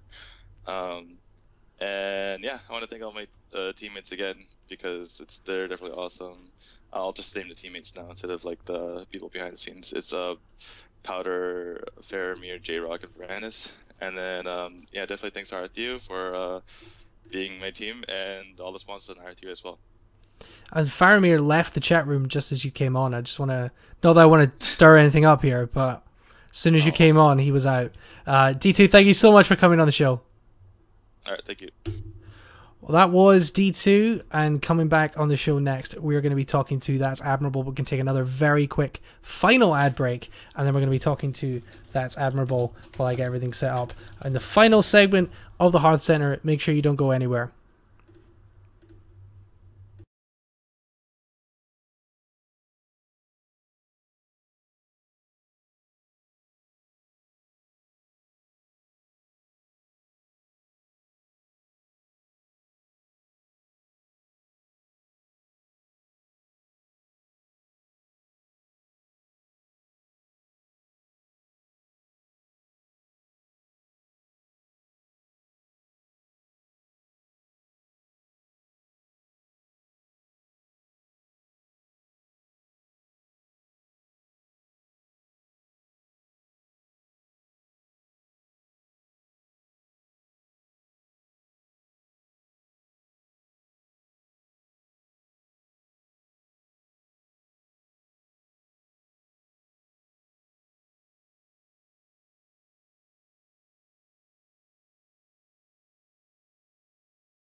Alright, welcome back to the HearthCenter as I get things set up for our very last guest on this week's show. He's going to be joining us in just a second, and he doesn't have a webcam. In fact, he doesn't have a computer at this point. We're very grateful him going to extraordinary lengths to join us on this week's show after getting home from BlizzCon. But ThatsAdmirable is on the HearthCenter. Admirable, thank you so much for the extra effort you've gone to be on the show today. Hey, how's it going? It's going great. We're pleased to have you on the show at the end of a stacked show, a huge lineup, and you're closing out the show. You're the headliner, as it were. So, Oh, yeah. Don't let us down. How are you feeling after BlizzCon and your trip back? Oh, great. So that went well. ThatsAdmirable, everybody. You heard him briefly. Oh, we're back. Nope. ThatsAdmirable, everybody. Good night. That's us done. I had to jinx it, didn't I? I had to jinx it and say, don't let us down. And then it went down. Oh, are we back? Hello, I think I'm back. My internet blipped there for a second. Great. That literally happened just as I said, you're the headliner, so don't let us down. And then it died. So I thought, great. Well, that's the show, everybody. Yeah, so we're guys done here. Thanks for joining us a lot. Yeah, this has been a great broadcast. Yeah, thanks for having me though. I really appreciate it, man. You know, I'm still recovering from BlizzCon. My voice, and you can actually kind of hear it. It's still gone a little bit, and yeah, I went through a little bit of trouble to get here. My computer, before I left for California, my computer like literally blew up. Oh. I turned it on and like sparks flew out of it, and I was like, "Oh my gosh, is this how my life ends?" But it was just like the CPU had just like melted on my motherboard. It's like a super old computer, and nice. It's not a lot of work, but yeah, so I got back, and I haven't had a chance to go, pick up the parts I need for a computer yet. So. Well, surely someone out there in internet land will sponsor this man and give him a new computer. Give me stuff. Give him free stuff, somebody. Come on. He'll come in an advert and say how huge your product is. It'll be great. This is the voice you need. Admirable, how was BlizzCon for you? It was an unbelievable experience. It was my first BlizzCon, and of course I was excited to do it. And I would have much rather been competing, obviously, because there's $100,000 at first. But commentary, something I was really excited about from the get-go. And so I got there, and it was another convention, and then I walked in the venue to check it out the day before with rehearsal stuff, and I started looking at the stages, and it started to really sink in just how big of a deal BlizzCon actually was. And then I started meeting people and talking about how the community presence there works, and they're like, "Oh yeah, we sold over 25,000 tickets for BlizzCon," and I was like, "Oh my gosh, there's gonna be so many people here." And then just as the time continued to roll on, and I started to meet people, and people were kind of coming up to me like, "Hey, Admirable, I'm a big fan." I'm like, "Oh my gosh, people like me," and it just everything kind of collectively came together. It was like little piece by piece. And like when you're putting together a puzzle and you know what it looks like, but then you start putting the pieces down, and you're like, "Yeah, this is actually really sweet," and it's more satisfying when you see everything come together. That was really what BlizzCon was like. And then it was the Twitch after party was amazing, and again, just meeting everyone there and how awesome their team is and how hard they work to try to make Hearthstone just the best game that it absolutely can be. I couldn't have asked for more from an event. I just literally could not have. And in terms of the gameplay and the quality of play being displayed from the Hearthstone as a sport, it certainly felt like the culmination of everything. I mean, you're a guy we had Gnimsh in the show, and it's kind of the same story that you're a guy who's been around the Hearthstone scene kind of ever since the beginning. You were involved with ESGN's Fight Night, and the high of that, and then obviously the low of that going bust, and the scene picking itself up again. It feels like these World Championships. It was some of the best play, the biggest prize pool, the best names, the biggest stage, the culmination of everything that we've been working towards. Yeah, it's about what a World Championship should be. Honestly, it was the play there was so unbelievably good, and rightfully so. So a lot of tournaments we see people like they'll make careless mistakes, or they kind of like meander around through the tournament, and or like one guy just like, you know, luck is a thing in Hearthstone, but then there's like the one guy who's like getting really lucky because nobody really prepared for the event. But when you took a look at the deck lists that people had, and the lineups that people had, and sort of the links that they were going to make sure that they could get every single potential edge, you started seeing, so you were witnessing something truly special at a certain point. And the person I want to point out, of course, behind Firebat, who won the World Championships, Firebat played pretty close to perfect, I think, throughout the entirety of the event. Like some minor stuff, and then like during week 1 he got emotional in the last game of a set or something. And yeah, he did. Overlooked his place. He played a little bit fast in one of the games. I don't disagree with what he did, but you know, it's I always consider it a mistake when you're competing for something that important and you're not at least thinking about your options. But the player I really want to touch on was Teray. Teray played his matches so beyond what we've witnessed in a tournament so far. He's having this foresight that requires like sometimes 6 or 7 turns ahead when he's playing these matches. And like one of the matches that got me in particular was he beat a priest while he was playing shaman, and anyone who plays this game knows how tough that matchup actually is. And the reason he was able to beat it was because he waited to play a Doomhammer until his opponent literally could not Harrison Jones it because they would die to fatigue. And just like at every step of the way, it looked like he needed to play Doomhammer to try to get lucky to have a chance to stay in it. But instead what he did is he just sacrificed everything else he was going to draw and the cards that he currently had so that Doomhammer could stick to the board, and so he could also deny his opponent the 5/4 from it. And I was just like, oh my gosh, who waits this long when you're in such a tough position? Because from the outside perspective, it really looked like he needed to just get lucky to win. And the fact that he showed the discipline to wait turn after turn after turn after turn to play the cards that he needed to play. And it wasn't just like that game. He did it multiple times throughout the course of that tournament. And then like you saw Kranich come in with a warrior deck that is really, really heavily based around doing massive burst in the end game. And that's happened before, but we haven't seen the builds refined to that point. And sort of, again, the discipline for him to really take his time and understand how much damage he can take and what he's like exactly the point he needs to be to give him the chance to get to this 4 combinations of cards that he needs to use Raging Worgen, Interrage, Charge, and Rampage to kill his opponent. And it just, that was consistent throughout the entire event, was everybody was playing at the peak of the game, and being able to be there and actually watch it in real time was it. Like, I get excited about Hearthstone as it is, but that was an experience like no other. I think you're absolutely right about people thinking and anticipating and just working ahead and preparing like they'd never prepared before.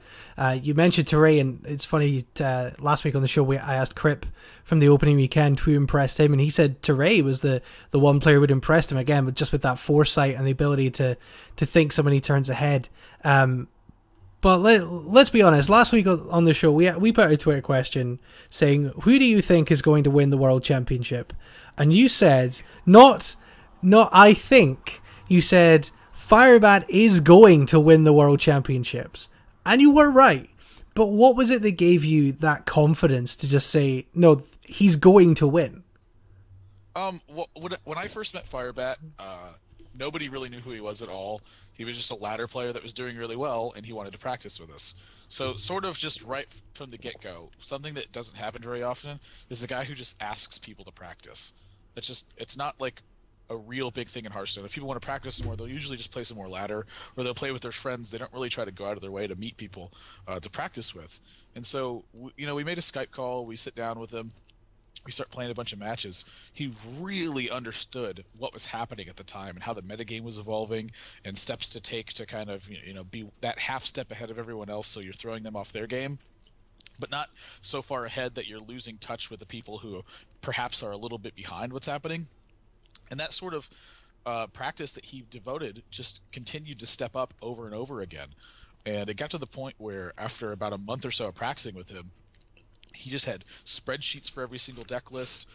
He had ban pick trees laid out for tournament scenarios where he's like, well, if this is my lineup and they ban this, here's all their different lineups that they could have, and here's what I would do because all their lineups are this, and so on and so forth. Kind of like, working how to maximize his potential for it. He has notes taken on all these popular players that are in tournaments that he potentially will have to face one day. And he's like, well, I know this guy likes to lead Druid when he's playing against these decks, and this guy likes to lead Rogue when he's playing against these decks. And then just continuing to practice the matchups over and over so he's not making any fundamental or, decision mistakes when he's in game from just like a very basic standpoint. Obviously, when there's a lot of context involved. I digress. But that just sort of, that practice continued to show throughout the course of him developing as a player, and it continued to get better, and it got more efficient, and the practice was more purposeful. He wasn't just playing games to play games. He was playing games to learn things about what was happening with his decks and how he should be constructing his lineups. And as far as I knew, there was not another person who was putting in as much effort and as much good effort as he was. A lot of people play a lot of games, but there's a difference between just practicing and then very purposeful practice. You're going to get a lot more out of the latter in terms of your mileage. Just everything that you do during that time means a lot more than it would at the other times. And he was the guy who was doing this every single day and was devoted to the idea of being the best player in the world. And it wasn't very long until a lot of us in our practice group considered him to be that, because just the way that he understood the matchups and then how far beyond the amount of practice he was going above everyone else. And so when it came time for Worlds, I knew how much he had prepared from just stage 1 of BlizzCon, when he literally found every person's deck list from stage 1 of BlizzCon to find out what they were doing, and then broke that down. And then the people who had qualified for stage 2 of BlizzCon, he constructed a lineup that he thought would be perfect versus anyone he played there. And so once he had gotten that lineup built, then he found out what his group was, and then when he found out what his group was, he could tailor his deck list a little bit more to be able to beat his group. And it's time. And so when Worlds had finally come around, I know he had already done the work for that, and I was just so confident he was going to win, because the guy just doesn't make major mistakes, and he's always more prepared than everybody else. Just simply from in my 17 years of card experience, I've never seen anyone prepare as much for an event as I've seen this guy prepared for an event.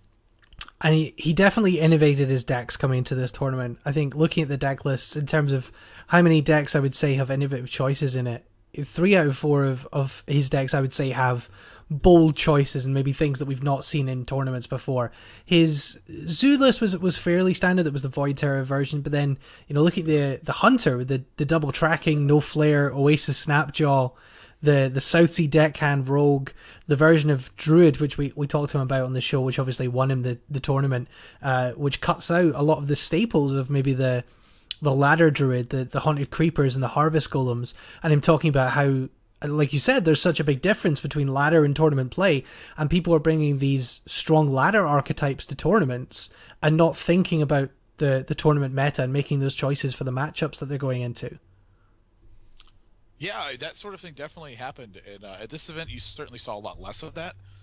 Specifically, I would say from the Chinese players. They brought decks that I felt like were really well prepared for this tournament. Yeah. Also. But yeah, it's like that's something he's definitely going to do. And in terms of like choosing a standard Zoo deck, that is like, I really feel like the reason that was done was just because that deck was so good. Yeah, it's hard to innovate on something which is so good. Right. It was like an engineer or a designer who said like, you have a perfect design when there's not when there's nothing left to add, but when there's nothing left to take away. That's where I feel like Zoo is at. There's nothing you can take away from that deck and then have it feel okay. It's in a perfect state right now. It certainly is. It's I just say a very hard deck to innovate on. You mentioned the Chinese players. I wanted to touch on them as well because we talked about Kranich a little bit, a Korean player, but Till Celestial did very well and got through the final and maybe surprised a lot of people who thought the Western players were dominant over the Chinese players, and even guys like Nicholas as well who did very well in the tournament, getting through to those final elimination rounds for Chinese players. It was only China and NA who had all their players left in when BlizzCon started. Unfortunately, 3 of the Chinese players then lost in those final elimination rounds. But Till Celestial went on to go all the way to the final, particularly that second last game with Handlock. He showed a very tactical mind, I think, in how he prepared for this tournament, because people, no matter how many interviews he did where he said, "I'm not a Zoo player, I promise. There are these specific circumstances why I played Zoo in the tournaments that I did," people still kind of pigeonholed him. And then when he brought Handlock, he surprised quite a lot of people. Yeah, I knew he was a handlock player. I think just kind of going from off his OGN qualifier stuff and just watching him play control in general, he felt very comfortable playing it. So when you see people who are really comfortable playing control in those scenarios, it's usually a pretty good indicator that they're handlock players. And that just comes from, it's really hard to quantify, but that just comes from my past experience, sort of, playing games like Magic and stuff like that. When you saw people who were good at control, or people who were like very thoughtful aggro players, it meant that they liked to play some of the hardest decks that you could play, and handlock is certainly one of those. But yeah, sort of touching on that, a lot of people pegged him for an aggressive player simply because at the times that he was winning tournaments, it was very correct to be using aggressive decks because everybody else was using control decks. And I think the WCA is actually a really good example of that, because Europe, in my experience, really tends to favor control decks. They sort of get they start out as like a heavy mid-range, and then they continue to go to the late game and then scale to the late game, and eventually they become like these really greedy control decks where if they face off against control decks, they're going to win because they have this gigantic late game edge over you because they have 2 or 3 extra legendaries. And at WC in China, the Chinese players were playing like combo decks and like these really aggressive decks that are tailored at just ripping apart all the control decks that were there. And I think it's one of the reasons that they were so successful was because the European players had basically beaten all of the North American players, because all the North American players had very very standard style control decks. So they had a really large edge there, but then they were losing to the Chinese players because they had these crazy decks that control decks don't have a shot at actually controlling because they're not predictable. And I think that something that it's interesting because my other kind of field of study or field of work is mixed martial arts, and we talk about people who are tape junkies in that sport, coaches who will rather than purely focusing on the skills of their fighter, will watch tape on their opponents and build the fighter's game plan for the fighter that they're facing. And a lot of people, when they see the decks that these Chinese players play, the aggressive decks, the more combo heavy decks, they go, oh, it's that crazy Asian meta. It's not that at all. What it is that they watch more tape than anyone else, and they build the decks to beat what's in front of them every single time. Yeah, that's exactly what they're doing, and that does kind of create crazy deck lists. But in terms of a meta, their meta is not crazy. Ours is the ones that are crazy because we're just continuing to play the powerful decks over and over again, and we're not trying to exploit our opponents. So what you're seeing is a lot of the Chinese players, when people think that they're just like they play bad or like their play is strange, it is strange, and sometimes it is bad, but that's how you learn how to operate these mechanics. Like when you try to exploit your opponents over and over again and you're failing at doing it, but you're getting better each time, when it comes to the point that everyone is so that all the professionals anyway are so decision making very good at this game, that the people who are trying to exploit the others are the ones who start winning all the time.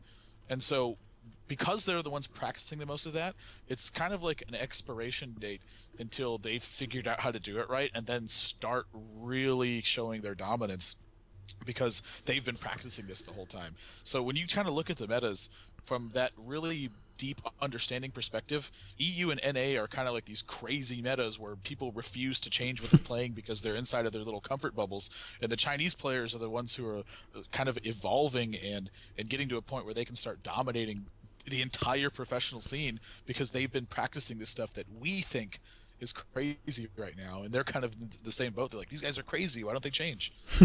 They make it so easy for us, we can just predict what they're going to do. I have to say it was super exciting seeing a world championship like this where the Western scene and the Asian scene came together and as you say, had those mixes of styles of the Western scene, which just play, universally strong decks with strong win rates against the other standard archetypes, and the Chinese players try and innovate to beat them. Kranich's warrior deck being a prime example of that, of one of the craziest things I think we've seen in a major tournament to date, that Raging Worgen combination. But it served him so well that he beat one of many people's favorites for the tournament in Colento. Where do we go from here in the tournament scene? Because it feels like we've peaked at this point of the World Championships. What's the next step? And how do we foster this global tournament scene and this global competitiveness? Well, I think the point here that we need to really do is look at what Magic's done, because Magic's obviously paved the way for a lot of card games to be a successful sort of thing to have. And Blizzard has really nailed it with Hearthstone because there needed to be a digital platform that made the game accessible. It really cut costs down, and it fostered an environment where the game was viewer friendly in that it's like a video game card game, not just an online card game. And so when you take a look at that, you need to learn all these lessons from other card games who have kind of failed in doing their tournament circuits. And the one that comes to mind for me is, I don't know if you ever played this game. Have you ever played Versus System? No. It was a game that was made by Upper Deck, and it was based off like Marvel and DC Comics and that sort of thing. And the game, when it came out, was awesome, and the gameplay was really fun, but the way that they tried to push the game was by having $1 million worth of pro circuits in the first year that they released the game. And it kind of just flopped. And from a lot of the professional players, they were like, why did this game flop? They're giving out $1 million for it. And I'm like, well, the reason it flopped is because giving out $1 million is all good and well from professionals, but what does that do from a guy who just wants to play the game and watch tournaments and like maybe go to one of these events? And the answer is it doesn't do anything for him, because in his head he's not thinking about winning. He's thinking about having fun and thinking about, you know, the camaraderie and the community perspective. So I think what Blizzard should do is really foster that environment, and that's something that they've absolutely been aimed towards.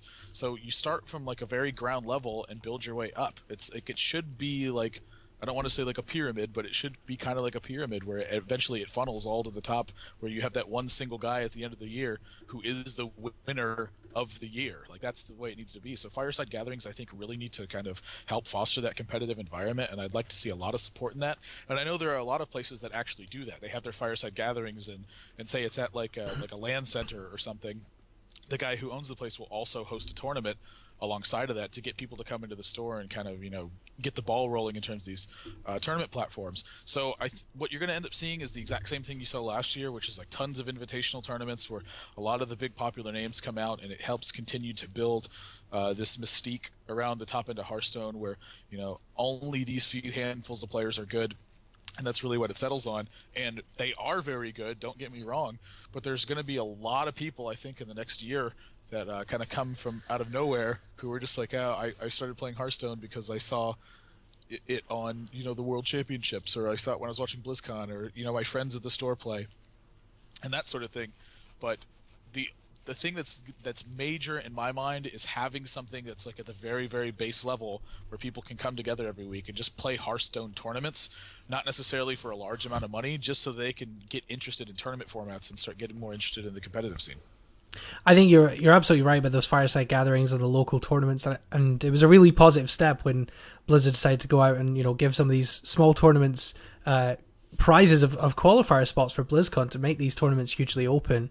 And I definitely felt the right road for Blizzard to go down to the World Championships, to be one of the first major tournaments to be fully qualifier based rather than invitational.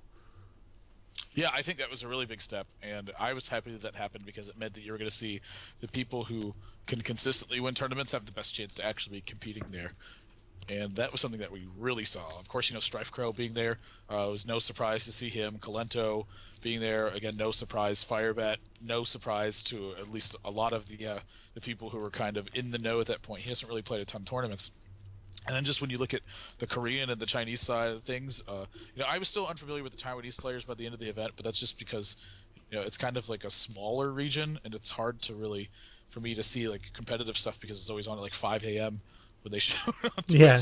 So, you know, I kind of have to allocate my time elsewhere. But, you know, seeing Rainy Hour and Kranich come through from Korea was just, again, no surprise to see that. Tiddler Celestial making it all the way to the finals. When you have these open qualifier tournaments, you will have some people that kind of, you know, slip through the raindrops and they find their way at BlizzCon, and perhaps maybe they shouldn't have been there, but you will see a lot of big names there. It's just kind of how the numbers work. These guys are so consistent that they're going to always come through, and it's just, it really gives a lot of I don't want to say hope, because hope feels like in this source like a negative connotation, but it really gives someone ambition to try to be as consistent as they can in tournaments, because going through an open qualifier is the way that the World Championship should be. It just should not be an invite event unless someone has earned an invite through a similar style system. Like, for instance, Hyped and Firebat being number 1 and number 2 on NA, they automatically got seeded through to stage 2 of BlizzCon. I think that sort of thing is fantastic. But they still had to earn it once they got there, and we saw that Hype didn't, you know, he didn't make it all the way through, and Kalento, who was the top EU seed, and Tiddler, who was the top Chinese qualifier. These were the guys who were making it through the later stages. So I guess it shows those invites were certainly warranted. And I guess that we spoke to Firebat the first time he was on the show about skipping that first stage of the NA qualifiers, which were pretty horrible, and I'm pretty sure some pros still have nightmares about them. Because you end up on a bad run in a Swiss online, and it takes so long, and you're in with so many people, it can be really grueling. But he as soon as he saw what the rules were going to be, and that was what the stage 1 was, he thought, okay, so I have to get a top 2 seed because there's no way I'm playing through that. Yeah, I remember when he really wanted to make his run at it. It was season 2. He was just doing really well, and then they announced, because they announced it about 20 days into season 2 that they were doing a seeding system. Yeah. So players like myself and Backspace, we had qualified in season 1, and we were like, okay, sweet, we don't have to worry about it anymore. So our plan was to kind of play Hearthstone, relax in that time, focus on getting some content rolling, and right like 20 days into the season, they announced that number 1 and 2 after the end of the season were getting seeded through, and we were like, oh my gosh, what do? We haven't played ladder in 20 days. So it was really great for Firebat because he had been playing ladder the whole time. So he was able to get, I think it was, I don't know exactly what place he placed very high in season 2 though, and it put him in a position to be able to be one of the number 1 and 2 seeds in NA. So he just kind of went for it, and that work was absolutely 100% so important for him to be able to win, because it's just a free +5 wins throughout the course of having to go to BlizzCon. And so for players like me who were lazy in season 2 and didn't get that opportunity, we had to actually just battle through this field of players where you do have an edge over the field, I think, if you've practiced a lot and you're really prepared for it.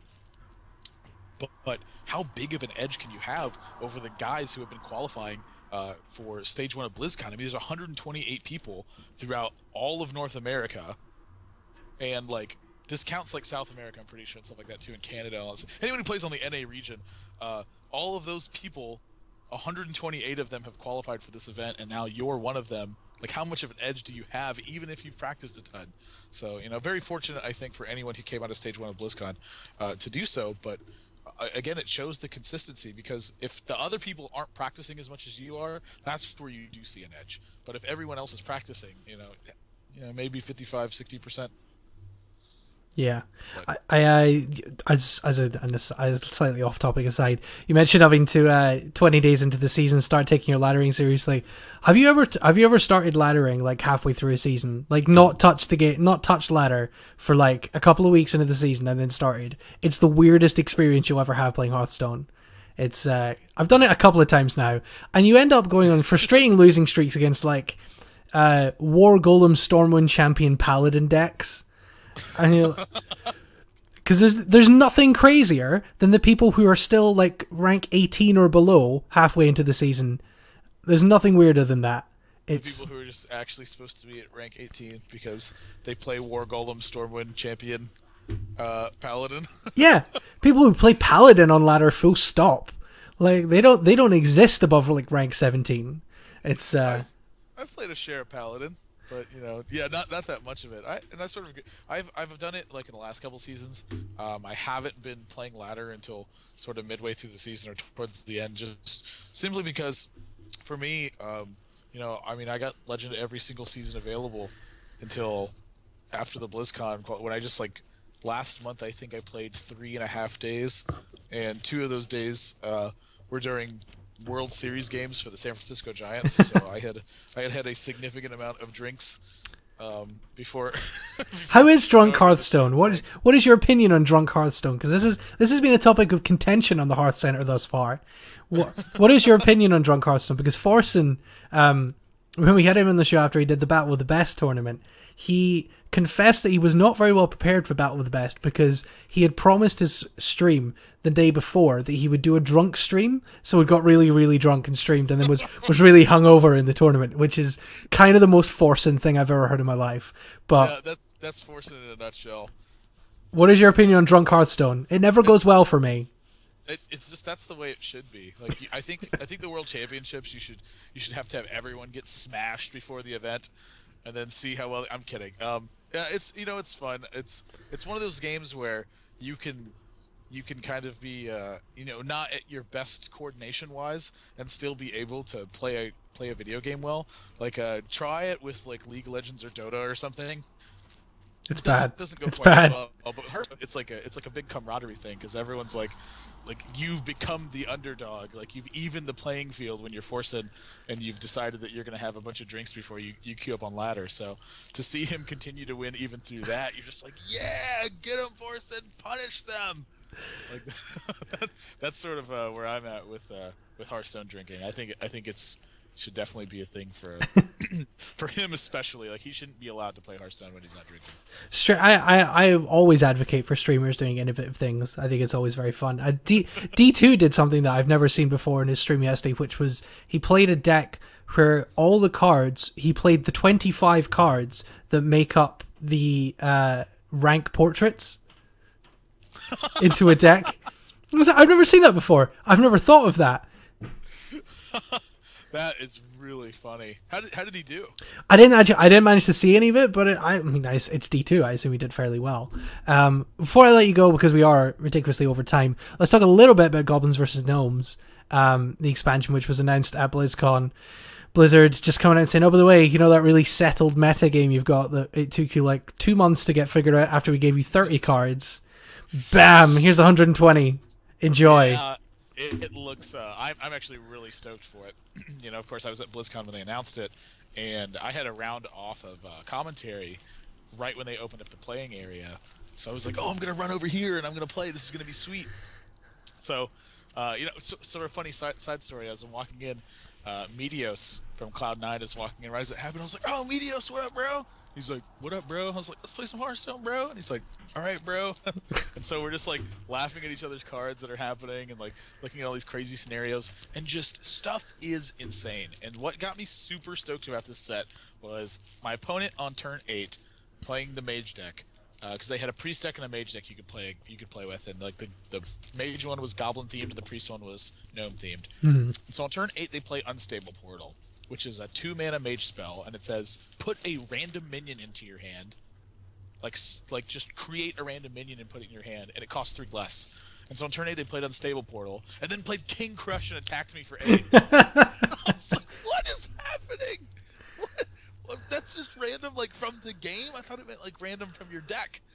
Well, this is the thing that I think is really, and like the thing with the piloted mechs as well, that it didn't quite sink in when they first announced it. Is summon a random 4-cost minion. Oh, great! Well, I'm going to build a deck. If I've got like Yetis in my deck or like or stuff like the good 4-drops. No, it's just a random 4-cost minion from any class or any section of. It could be anything. Yeah, it was like, it's insane, like how much stuff you're gonna have to, like how much. I don't know if Unstable Portal's a good card or not, but I can tell you the way you figure it out is probably by practicing with it, and that's the way that all of those random cards work. Like Ben Brode really said some interesting stuff in interviews before, where he said that he thinks that RNG adds skill to the game because it forces players to adapt to unfamiliar scenarios and to kind of put in the practice to figure out which kinds of these cards are better than others, so that they can try to use those cards to their advantage when they're playing against their opponents. And I have to agree with them. Sometimes obviously in the short term, the RNG is very apparent, and like top decking a card really makes a big difference at times. But all of those things are taken into account not only when someone sits down to play the game, but when they sit down to build a deck. Somebody thought about putting this card in this deck and was like, hey, if I have this card in my hand going into this turn, it's really good because I can, Force of Nature, Savage War him combo this much.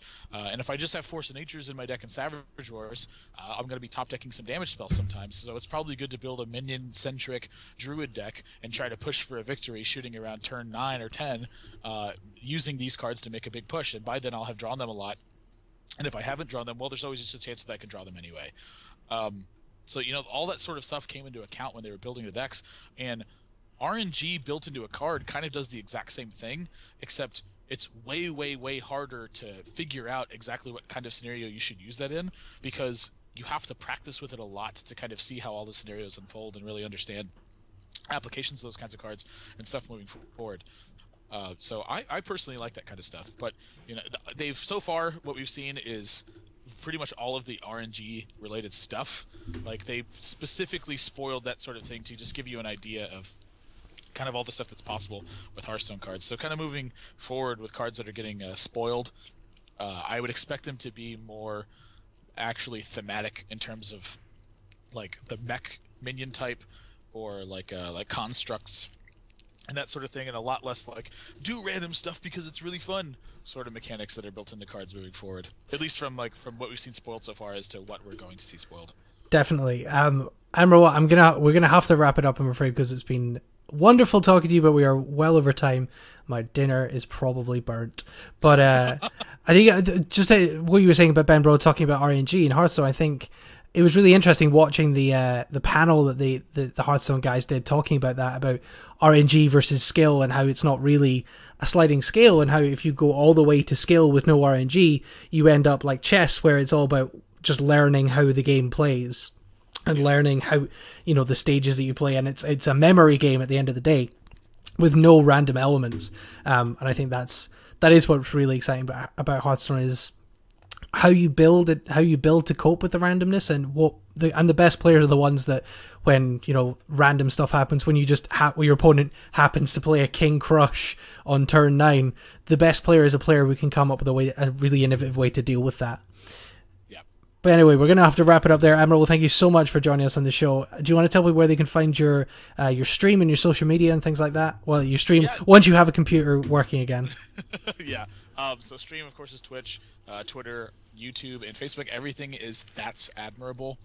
So it's / or @ or whatever you want to do it. All my usernames are across my social media platforms are ThatsAdmirable. And make sure you guys check me out. And also, for those of you who are kind of unfamiliar with what I do, I am a professional player, coach, and commentator for a lot of people out there. So if you guys are interested in coaching, you can also email me at bookadmirable@gmail.com, and I'll get you more details from there. A very good coach he is too. I have to say, I've heard.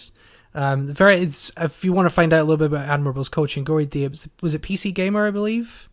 Yeah, there was a PC Gamer article that was published. Tim Clark, I believe his name is. Like, he published an article on PC Gamer where I sat down with him. We walked through a coaching session, and he was just kind of like, at the end of it, he was like, "Oh my gosh, dude, I suck at Hearthstone." Started laughing. I was like, dude, don't sweat it. This stuff is hard to figure out. I've been playing games, for 17 years, and on a competitive level for about 15 of those, and I sort of dedicated my life to the craft of learning how to learn games, and so when it got to that point, it's all these things come naturally for me, and of course there's lots of great pieces of literature out there that can help you guide that stuff along, but when I read those, it clicks with me a little bit faster than usual. But yeah, that article was really great. It's on PC Gamer. You guys can check that out too. That's why I don't get coaching. It just made me realize how bad I am.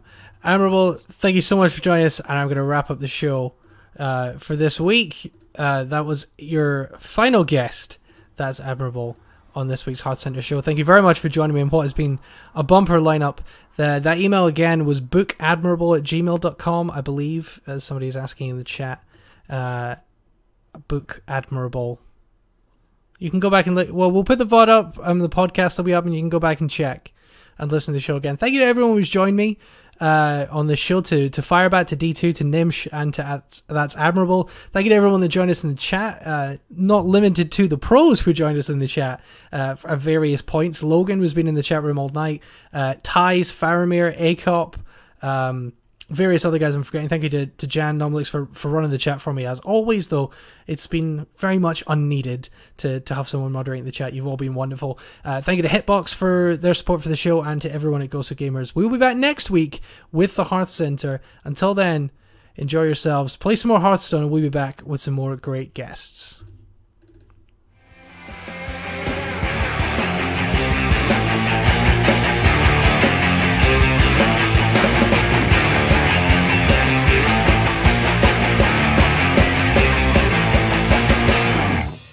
Inn is closed. Try back again later.